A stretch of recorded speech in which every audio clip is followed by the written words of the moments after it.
también por esto.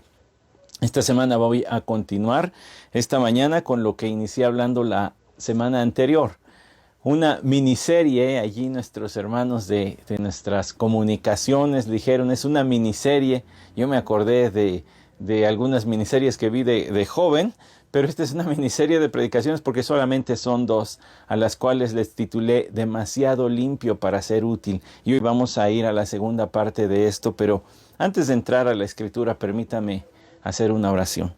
Señor, te agradecemos la bendición que nos das de arrancar este año con tu palabra, con alabanza, con tu iglesia, Señor. Cuánto bien nos haces, cuánta riqueza nos has dado, Señor, al darnos tu palabra. Y luego al hacernos parte de tu cuerpo, de tu iglesia. Dirígenos, Señor, que nos edifiquemos unos a otros, que seamos luz al mundo. Y que este tiempo de reflexión en tu palabra, primero, ayúdame a ser fiel a lo que en ella dices. Y segundo, Señor, que sea transformada en actos, en actitudes, en cada uno de nosotros, para tu honra y para tu gloria. Que tu Hijo Jesús sea proclamado para salvación. Amén. Hace muchos años, hermanos, estaba yo en un Walmart muy, muy cercano, muy próximo, quizá menos de medio kilómetro de la iglesia donde yo crecí. Y recuerdo que estaba yo recién egresadito de la universidad, la UAM. Y recuerdo muy bien que iba entrando yo al lobby de esta tienda cuando un compañero se me acercó y me saludó y de inmediato lo reconocí, por supuesto, un compañero de la universidad, y nos pusimos a platicar.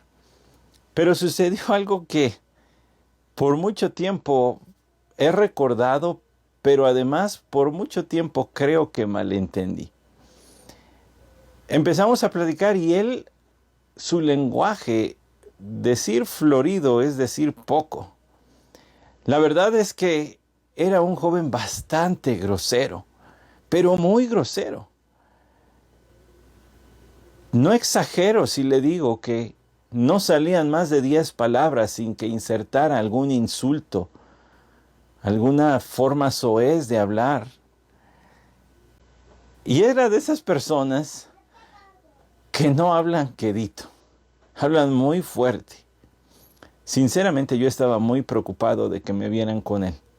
La verdad es que tenía miedo que hermanos de la iglesia, que como ya dije, el templo estaba muy cerquita de este Walmart, yo tenía miedo de que llegaran hermanos a la tienda y escucharan la conversación y me relacionaran con él. Era para mí de verdad una preocupación y creo que por mucho tiempo lo malinterpreté porque pensé que yo había tenido la actitud correcta. Para nada quiero decir que debemos gozarnos en quien ocupa un lenguaje soez y altisonante. Pero creo que mi actitud de preocupación del qué dirán y el qué pensarán los hermanos si lo escuchan hablar y me ven platicando con él, quizá para mí representó en algún tiempo es que yo procuro la santidad y no quiero ser relacionado con este tipo de lenguaje. A los años he pensado, me he planteado la pregunta, ¿es posible pretender agradar a Dios, pero alejarnos de lo que Él quiere? ¿Es posible intentar vivir en santidad y en lugar de eso alejarnos en más y más pecado? ¿Y qué cree? Tras plantearme esas preguntas en los últimos meses, mientras me preparaba para estas 2 predicaciones, al plantearme esas preguntas, simplemente las transformé en afirmaciones. Suenan así: ¿es posible pretender agradar a Dios y alejarnos de lo que Él quiere? ¿Es posible intentar vivir en santidad y en lugar de eso alejarnos en más y más pecado? ¿Y sabe por qué le digo eso? Porque el Hijo de Dios, que acabamos de festejar, se encarnó, vino a este mundo, anduvo entre los pecadores. ¿Se imagina cómo sonaban a sus oídos el lenguaje de los hombres? Quizá las palabras altisonantes que pudo haber escuchado, la perfecta santidad de Jesús conviviendo, no siendo partícipe, no siendo como ellos, pero sí estando en el mismo lugar que hombres pecadores,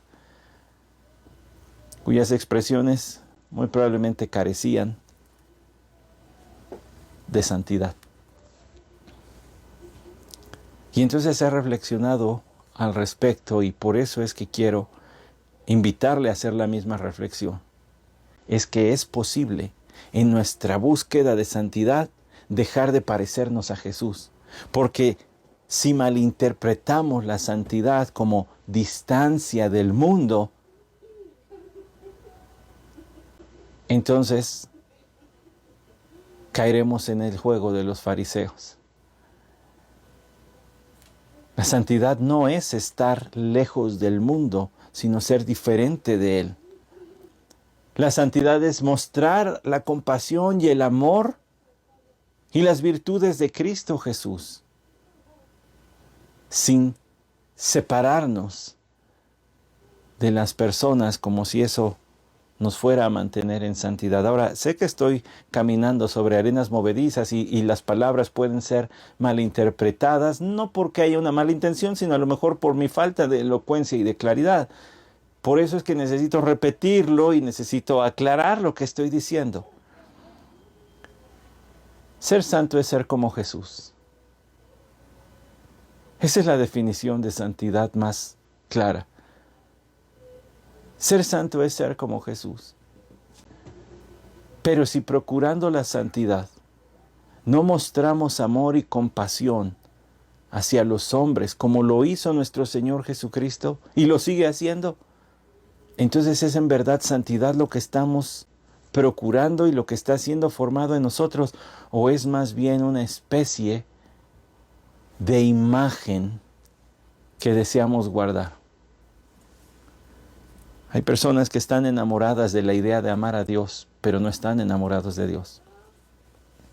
Hay personas que les gusta la idea de vivir como a Dios le agrada, pero no quieren amar a Dios. Mire, es muy sencillo. Hay personas que les fascina la idea del matrimonio.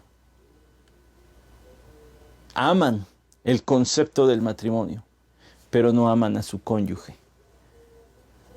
A lo mejor nosotros, alguno, podría estar enamorado de la idea de vivir para Dios, pero no está enamorado de Dios.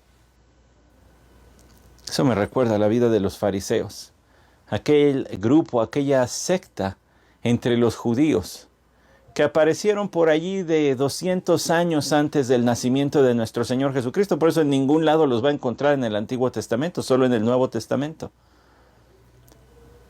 Y que todavía estaban por allí hasta la destrucción del Templo de Jerusalén, años 70 después del Señor Jesús.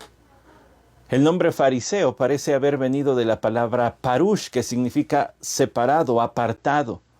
Aquellos que se separaban de los gentiles e incluso de algunos judíos para procurar la pureza. Los fariseos, además, sean encontrados en los evangelios en diferentes ocasiones pidiéndole señales al Señor, lanzándole preguntas capciosas, molestándose con el Señor porque no se apegaba a las reglas que ellas habían inventado alrededor de la ley de Dios. Él obedecía a la ley de Dios, pero no se sujetaba a las reglas humanas que ellos pretendían poner a la altura de la ley de Dios. Por eso se enojaban con él. Los fariseos son el ejemplo de lo que estoy diciendo. Gente que se suponía su intención era agradar a Dios, pero en su intento lo único que hacían era desagradarlo más y más. Y tengo varios ejemplos para usted en las Escrituras. Por ejemplo, en Mateo capítulo 22, el capítulo de las preguntas. Ahí hay varias preguntas que le hicieron al Señor. Mateo capítulo 22, versículos 15. Voy a empezar la lectura en el versículo 15. Fíjese cómo le hablaban al Señor estos hombres. Entonces se fueron los fariseos y deliberaron entre sí cómo atraparle, sorprendiéndole en alguna palabra. Y le enviaron sus discípulos junto con los herodianos, diciendo: Maestro, sabemos que eres veraz y que enseñas el camino de Dios con verdad y no buscas el favor de nadie porque eres imparcial. Dinos pues, ¿qué te parece? ¿Es lícito pagar impuesto al César o no?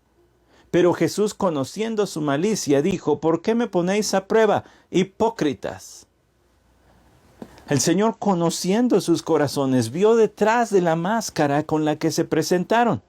Note, y va a ver en repetidas ocasiones, con las citas que le voy a ir dando, que se acercaban al Señor diciéndole maestro, no porque se consideraran sus alumnos, tal vez era solamente una forma de darle, entre comillas, respeto, pero ellos no lo consideraban un genuino maestro.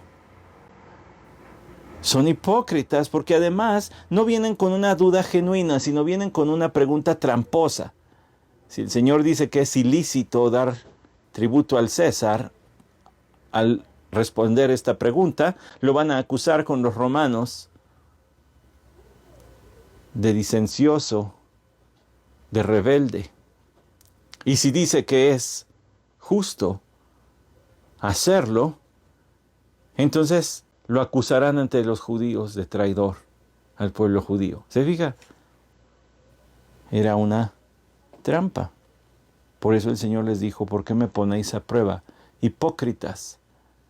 Y usted sabe que hipócrita era la palabra griega para hablar del actor. El actor que representaba varios papeles en una obra y que se ponía diferentes máscaras para representar tales papeles diferentes. Por cierto, es la palabra que el Señor emplea para hablar de ellos en repetidas ocasiones. El recuento que hace Marcos de esta ocasión lo encuentra usted en el capítulo 12. Fíjese que allí las palabras son casi idénticas. Del camino de Dios con verdad, maestro, eres veraz. Y el Señor conoce que detrás de esas palabras lo que hay es hipocresía. Bueno, Lucas lo narra un poco diferente. Y acechándole enviaron espías a fingir ser justos para sorprenderle en alguna declaración a fin de entregarle al poder y autoridad del gobernador.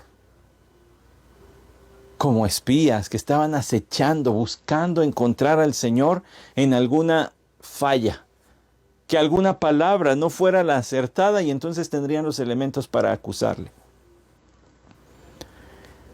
Fíjese qué lejos estaba el corazón de estos hombres de Dios al rechazar al Hijo de Dios. Si conocían también la ley, debieron haber visto que el Señor Jesucristo era la propia ley ejecutada a la perfección. Si de verdad eran tan expertos en las cosas de Dios, debieron haber reconocido el rostro de Dios en la faz de Jesucristo. Pero no fue así. Se suponía que querían agradar a Dios, pero en realidad estaban lejos. Ese mismo capítulo 22 de Mateo, pero ahora el versículo 34 dice: pero al oír los fariseos que Jesús había dejado callados a los saduceos, se agruparon y uno de ellos, intérprete de la ley, para ponerle a prueba, le preguntó: Maestro. Otra vez, para ponerle a prueba, otra vez, Maestro. ¿Cuál es el gran mandamiento de la ley? Y él le dijo: amarás al Señor tu Dios con todo tu corazón y con toda tu alma y con toda tu mente. Este es el grande y el primer mandamiento. Y el segundo es semejante a este: amarás a tu prójimo como a ti mismo. De estos dos mandamientos dependen toda la ley y los profetas. Más adelante regresaremos a este texto. La semana pasada también lo mencioné.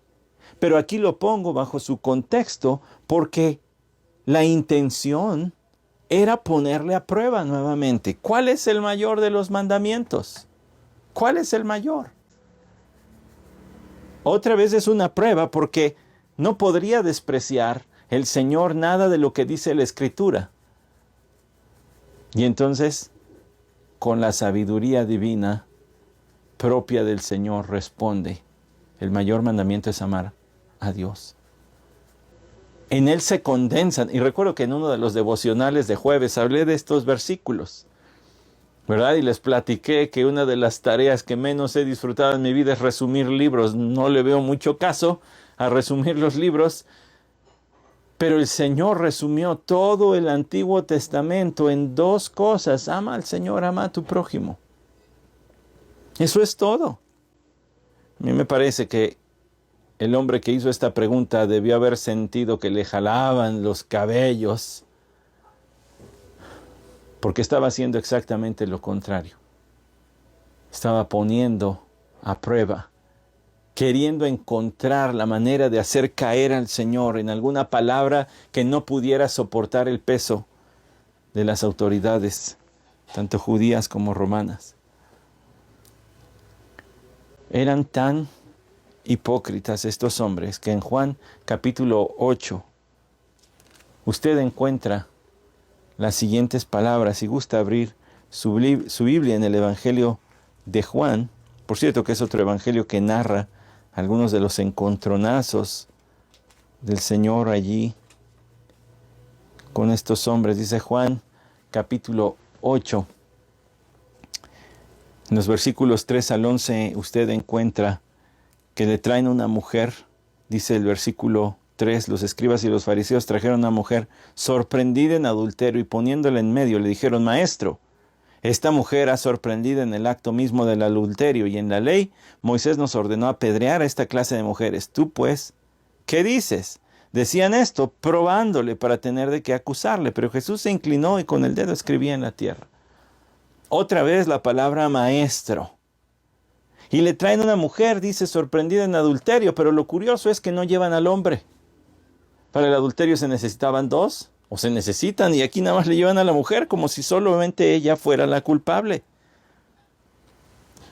Es que era gente tramposa que no mostraba la compasión de Dios.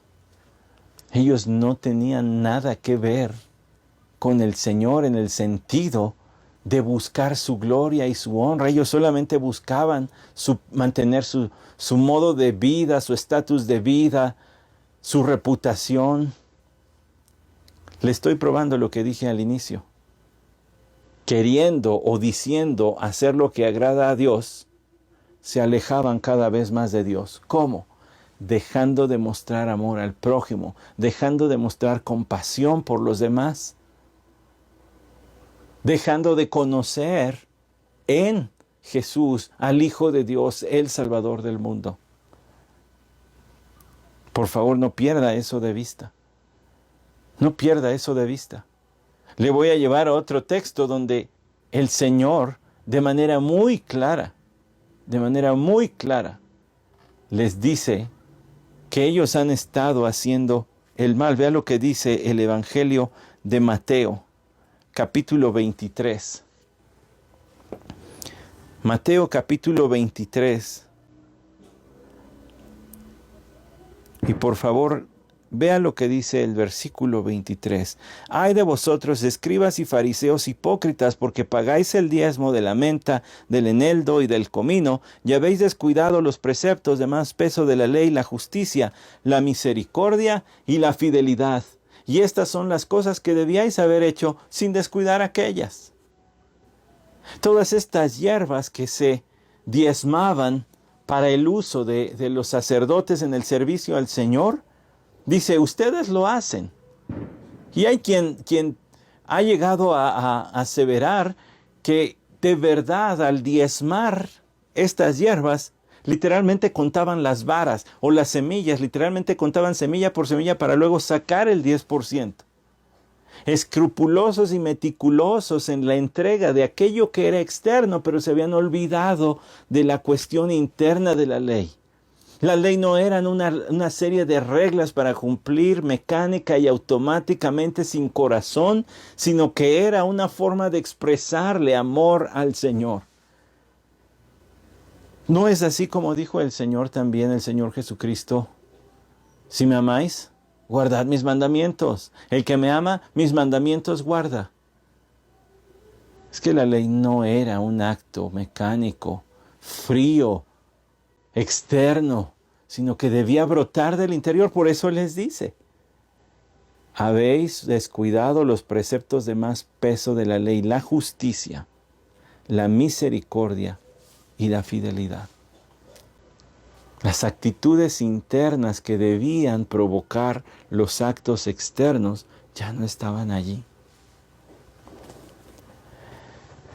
Llegados a este punto, quizá, tras este breve panorama de los fariseos y su actitud hacia Dios, hacia el Señor y hacia los hombres, quizá esté preguntándose, pastor, ¿me está diciendo fariseo?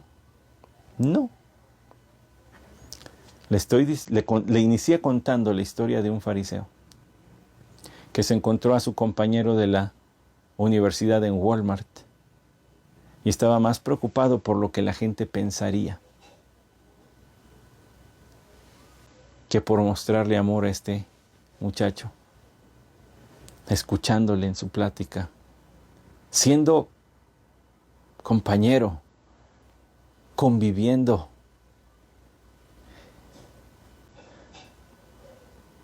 Más preocupado por el exterior que por el interior. Por eso en el versículo 27 el Señor le dijo a los fariseos, estoy en Mateo 23, 27, ¡ay de vosotros, escribas y fariseos hipócritas! Porque sois semejantes a sepulcros blanqueados que por fuera lucen hermosos, pero por dentro están llenos de huesos de muertos y de toda inmundicia. Así también vosotros por fuera parecéis justos a los hombres, pero por dentro estáis llenos de hipocresía y de iniquidad. Este es un riesgo que corremos. Podríamos volvernos esto. Personas que dicen conocer a Dios, afirman las verdades eternas de la palabra de Dios, pero que todo se ha vuelto un ritual externo y esas enseñanzas de la palabra no están transformando el corazón y haciéndonos más como Cristo. Estos hombres sabían mucha más historia bíblica que muchos de nosotros. Conocían mejor la ley del Señor que muchos de nosotros. Los escritos del Antiguo Testamento, que hoy conocemos así, lo conocían mejor que muchos de nosotros. Pero el corazón estaba duro. Había pasado lo que dice el comentarista Matthew Henry. El mismo sol que derrite la cera endurece el barro. Y la palabra del Señor es como ese sol, que si no tenemos la actitud correcta, nos empezamos a ser jactanciosos, soberbios. ¿Cuánto conozco? Yo sí sé, yo estoy cerca de Dios, y podríamos empezar a menospreciar a quienes están lejos del Señor, ni siquiera se interesan de sus cosas. En lugar de enternecernos como nuestro Señor Jesucristo, como el Padre que envió a Jesús a morir por los pecadores. Como el Espíritu de Dios que está llamando con ternura y atrayendo con cuerdas de amor a aquellos que han de ser salvos. Qué fácil es volvernos así, jactanciosos. Es más, quizá ver alrededor nuestro. Si estuviéramos en Creciendo, le diría ver a los que están en las sillas, los que se reúnen, la iglesia, y empezar a notar las debilidades y fallas los unos de los otros y decir, bueno, pues sí, pues es que tal persona no anda bien. En lugar de acercarnos en compasión, en amor, estos hombres se habían vuelto duros. Usaban la ley de Dios para su beneficio.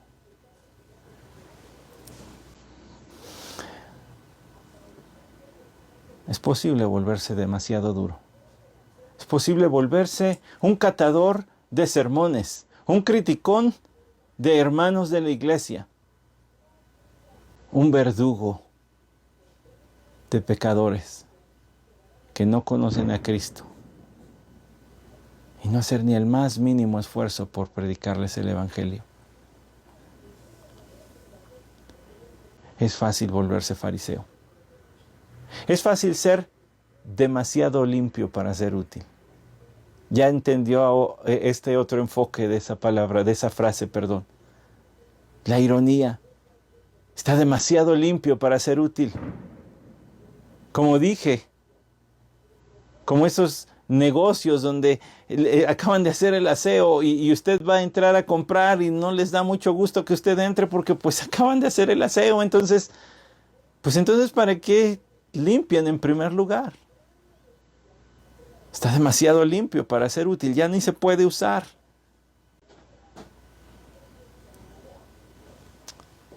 Es un riesgo. Tal vez usted esté diciendo, creo que sí, creo que ya entendí, pastor. Creo que no se trata nada más de alimentarme de la palabra de Dios, sino de compartir.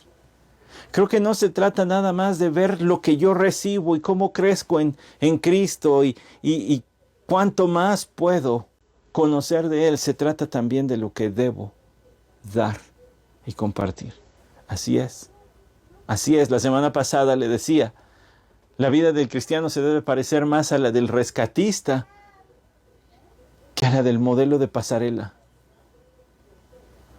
Nuestras manos deben parecerse más a las de un agricultor, a de un trabajador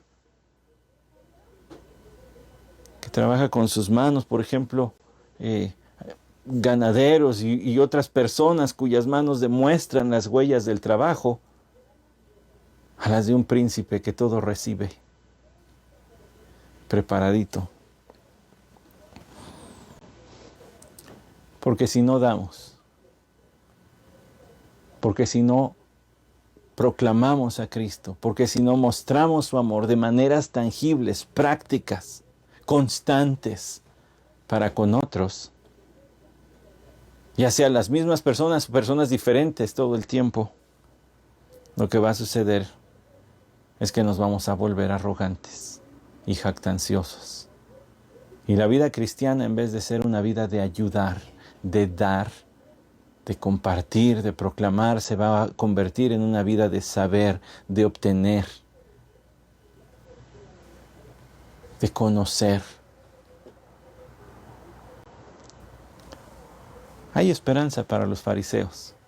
Hay esperanza para aquellos que quizá nos hemos deslumbrado solamente con la idea de amar a Dios, pero no hemos amado a Dios verdaderamente. Voy a hablar del fariseo de fariseos. El apóstol Pablo, él escribió a los filipenses en Filipenses capítulo 3. Voy a leer varios versículos, los versículos iniciales empezando con el primero, Filipenses capítulo 3. Dice, por lo demás, hermanos míos, regocijaos en el Señor. A mí no me es molesto escribiros otra vez lo mismo, y para vosotros es motivo de seguridad. Cuidaos de los perros, cuidaos de los malos obreros, cuidaos de la falsa circuncisión, porque nosotros somos la verdadera circuncisión, que adoramos en el Espíritu de Dios y nos gloriamos en Cristo Jesús, no poniendo la confianza en la carne. Aunque yo mismo podría confiar en la carne, si alguno cree tener motivo para confiar en la carne, yo mucho más. Circuncidado el 8º día, del linaje de Israel, de la tribu de Benjamín, hebreo de hebreos, en cuanto a la ley, fariseo. En cuanto al celo, perseguidor de la iglesia, en cuanto a la justicia de la ley, hallado irreprensible, pero todo lo que para mí era ganancia lo he estimado como pérdida, por amor de Cristo. ¿Ya vio la clave? La manera de no llegar a ser un fariseo, la manera de no volverse insensible para con las personas, con los hermanos y con quienes no creen en Cristo. La manera de honrar al Señor es amar a Cristo, por amor de Cristo. Y aún más, yo estimo como pérdidas todas las cosas en vista del incomparable valor de conocer a Cristo Jesús, mi Señor. Amar y conocer a Cristo, por quien lo he perdido todo, y lo considero como basura a fin de ganar a Cristo y ser hallado en Él, no teniendo mi propia justicia derivada de la ley, sino la justicia que es por la fe en Cristo, la justicia que procede de Dios sobre la base de la fe, y conocerle a Él, el poder de su resurrección y la participación en sus padecimientos, llegando a ser semejante a Él en su muerte, a fin de llegar a la resurrección de entre los muertos. Conocerle a Él y conocer su poder, el poder de su resurrección, el poder que levantó a Cristo Jesús de entre los muertos, es el que hoy nos da nueva vida. Y yo quiero conocer ese poder. Yo no quiero ser el mismo fariseo, estaba diciendo Pablo. Qué bendición, ¿no cree? Hay esperanza. Hay esperanza para aquellos que, si no le gusta esto que he hablado de llamarse a sí mismo fariseo, no lo haga, pero hay esperanza para aquellos que hemos olvidado que el propósito es conocer a Dios y amarle y amar a los demás. Que la vida cristiana no se hizo solamente para llenar nuestra mente de las verdades de la palabra, sino para compartirlas, para mostrar el amor de Dios en actos tangibles a quienes nos rodean. Con la familia de la fe, pero a los que no son de la familia de la fe por igual. Y si han de creer en Cristo, gloria a Él. Y si no han de creer en Cristo, igual les tenemos que mostrar el amor. Es nuestro placer, porque así amamos al Señor, porque Él nos amó primero. Hay esperanza. Hay esperanza. Una iglesia que se había convertido así es la iglesia que está, a la que el Señor dirigió una cartita. En Apocalipsis capítulo 2. Versículos del 1 al 7. Escribe al ángel de la iglesia en Éfeso, el que tiene las 7 estrellas en su mano derecha, el que anda entre los 7 candeleros de oro, dice esto: yo conozco tus obras, tu fatiga y tu perseverancia, y que no puedes soportar a los malos, y que has sometido a prueba a los que se dicen ser apóstoles y no lo son, y los has hallado mentirosos. Sana doctrina, buena doctrina, fuertes. No los engañaban en cuanto a las cosas del Señor. Has hallado mentirosos a los que andan predicando cuestiones erróneas. Tienes perseverancia y has sufrido por mi nombre y no has desmayado. Eran fieles, aún al costo del sufrimiento. Pero tengo esto contra ti: has dejado tu primer amor. Has dejado tu primer amor.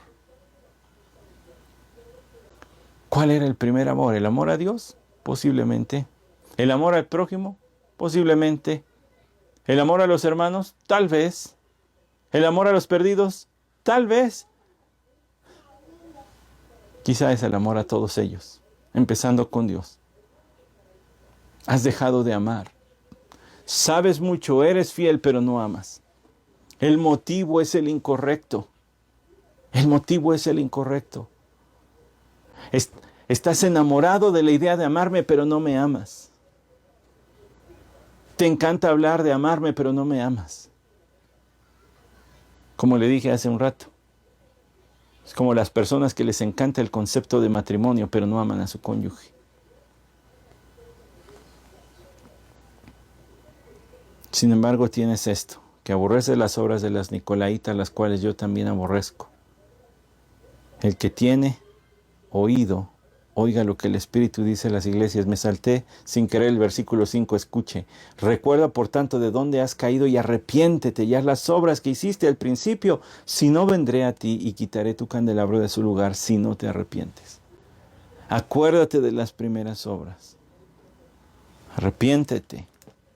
Acuérdate de dónde has caído, haz las primeras obras. Regresa al primer amor, como me amabas al inicio. Hay esperanza. Esta era toda una iglesia que había caído en lo que hoy estamos hablando. Era una iglesia que además había tenido las mejores oportunidades. Habían sido enseñados por Pablo, habían sido enseñados por Timoteo, habían sido enseñados por el apóstol Juan. ¿Qué calibre de pastores habían tenido? Y años después habían caído precisamente en esta hipocresía de la que hemos hablado esta mañana. Pero hay esperanza, arrepiéntete, arrepiéntete. Es que la vida cristiana, mis hermanos, mis hermanas, se reduce a esto. Si pudiéramos sintetizar lo que se espera, está en un texto que ya leímos hace rato, Mateo 22, versículo 37, y él le dijo: amarás al Señor tu Dios con todo tu corazón y con toda tu alma y con toda tu mente. Este es el grande y el primer mandamiento. Esa es la vida cristiana, junto con el segundo es semejante a este: amarás a tu prójimo como a ti mismo. Esa es la vida cristiana. Amar a Dios, amar al prójimo. Amar a Dios, entonces, es la base. Amar al prójimo es la extensión de esa base. Permítame decirlo de otra forma. Amar a Dios es el tronco y las ramas. Amar al prójimo es el fruto. Otros se deleitarán en nuestro amor a Dios. Otros probarán de nuestro amor por el Señor cuando obedezcamos sus mandamientos. Y cada que le obedecemos, otros son bendecidos también. El Señor dijo en Juan 14, versículo 15, si me amáis, guardaréis mis mandamientos. Y no, esto no es una cuestión fría y mecánica, eso es de lo que he estado hablando toda la mañana. A quien usted ama le procura agradar, ¿cierto? Por supuesto que sí. Le trata de evitar corajes, le trata de evitar disgustos, procura agradarle en todo. Porque ama, porque le ama.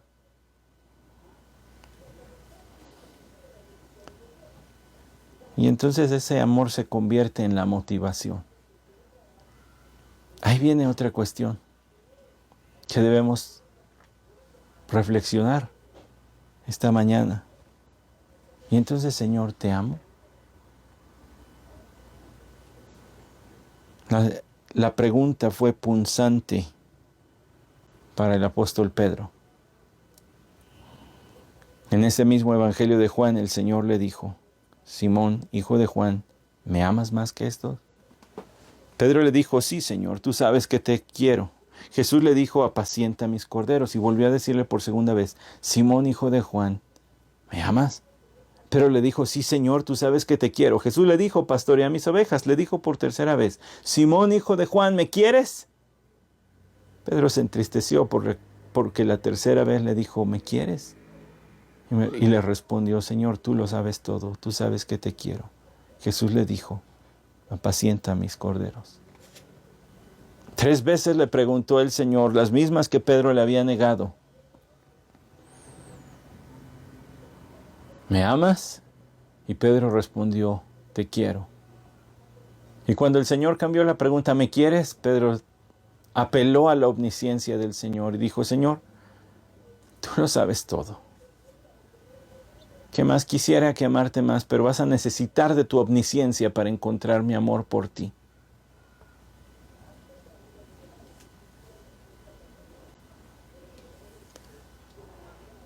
Nuestro amor por Cristo, nuestro amor por Dios, es la parte más importante de nuestras vidas. De allí fluye todo lo demás. Es lo que nos lleva a vivir una vida verdaderamente cristiana, que no busca simple y sencillamente acatar las reglas de una forma mecánica como si por eso solamente se evitaran problemas. Un buen conductor, un conductor responsable, no solamente el que baja la velocidad cuando va a pasar por una cámara de tránsito.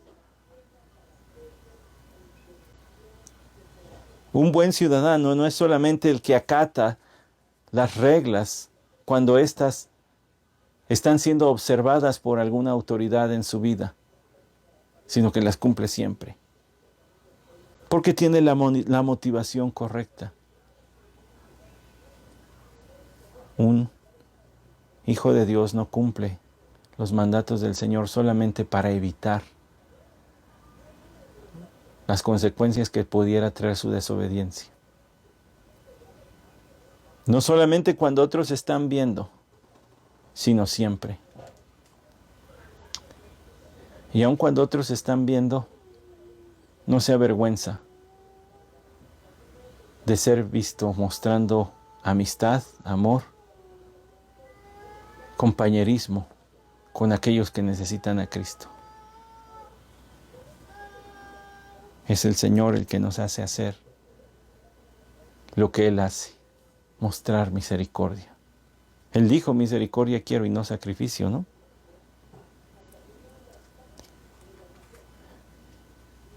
Es que es posible. Es posible que en nuestra procuración de la santidad nos estemos alejando del Señor. Cuando según por preservar un buen testimonio o por X o Y, nos negamos a mostrar amor. compasión, misericordia. ¿Cómo se soluciona todo eso? Ame al Señor. Y a lo mejor usted, a lo mejor yo, tenemos que hacer lo mismo que Pedro. Señor, tú lo sabes todo. Mi amor es tan chiquito, Señor, que vas a necesitar de tu omnisciencia, pero te amo. Y a eso quizá deba añadirle, ayúdame a amarte más. Ayúdame a amarte más. Uno de mis himnos favoritos dice, oh, qué felicidad sentir por ti, Señor, creciente amor, creciente amor. Que este año 2021 el Señor lo use en nuestras vidas para amarle más. Que a cada día podamos buscar nuevas maneras de expresarle amor. Un nuevo entendimiento más amplio, más profundo de cómo Él se ha revelado en su palabra, para que entonces el resultado automático sea, Señor, gracias por dejarme conocerte. Qué Dios tan grande servimos, qué Salvador tenemos, qué Consolador nos ha dado el Padre en el Espíritu Santo. Y si el Señor nos lo permite, al final de este año poder decir, Señor, qué felicidad sentir por ti, Señor, creciente amor durante todo 2021. Vamos a orar. Señor, líbranos de ser como el barro que expuesto al sol se endurece. Más bien, danos corazones sensibles, moldeables a tu palabra, para parecernos cada vez más a tu Hijo Jesucristo, porque eso es la santidad. Eso es lo que deseas de nosotros. Para eso nos predestinaste, dice tu palabra. Guárdanos de caer en la idea de que todo lo que tenemos que hacer es conocer y conocer, porque el conocer es para amarte, no solamente para llenar la cabeza de información. Y concédenos mostrar el amor de Cristo siempre. Amén.